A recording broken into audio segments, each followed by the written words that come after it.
Namiss nyo ba magluto ng onion ring mga pare koy na pwedeng pampulutan at merienda? At baka ulit-ulitin nyo pa magluto kapag nasubukan nyong iluto, lalo na bihira lang natin makain, nyamanaken sa ken! Unang first gagawin natin, hiwain ng pabilog ang ating malalaking sibuyas mga pare koy. Ang paghiwa nito mga pare koy, yung tamang lapad lang mga pare koy, at para hindi maglambot-lambot na parang lampa. At yung sa bandang dulo naman mga pare koy, wag na po nating isali yan mga pare koy, at pwede pa natin magamit yan kapag nagluto kayo, pwedeng pang-isa yan mga pare koy. At kapag natapos na nating himay-himay yan mga pare koy, at naka-ready na rin ang ating mga panangkap, at maglagay na tayo ng harina, cornstarch, pamintang wasak, asin, bechin, cayenne pepper, onion powder, garlic pepper, at 1 piece egg. At halu-haluin lang natin yan mga pare koy hanggat sa makuha natin yung tamang consistent ng ating pampababad sa ating sibuyas mga pare koy. Hanggat sa makuha natin ang pinapangarap natin, kailangan lang ng sipag at tiyaga para sa paghahalo.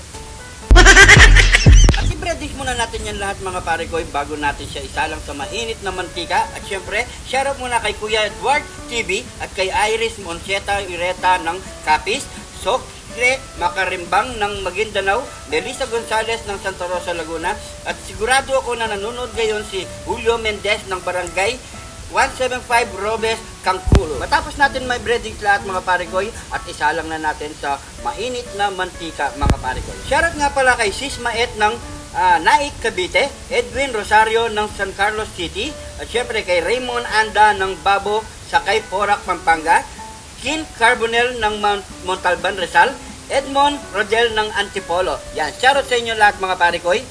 Iprito na muna natin lahat to mga pare koy. Malapit-lapit na rin matapos maluto to mga pare koy. At syempre, susunod na ang mukbangan. Nyamanaken sa ken!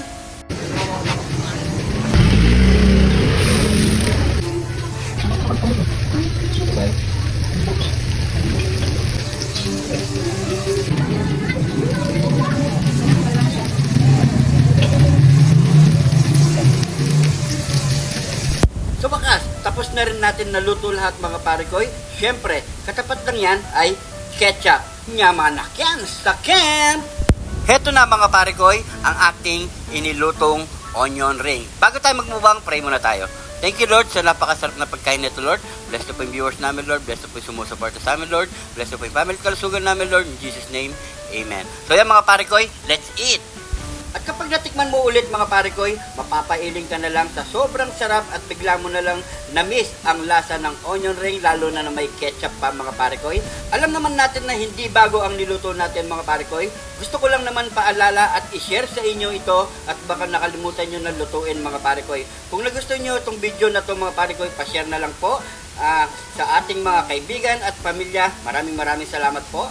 At sigurado ako nanonood sila Noni Bibo ng Cainta, Rizal, May Morales ng San Vicente Sumilaw, Bukidnon, Angeline de la Cruz ng Dipolog City, Alexander Bondok ng Magalang, at si Aris Burka ng Santa Rosa, Laguna.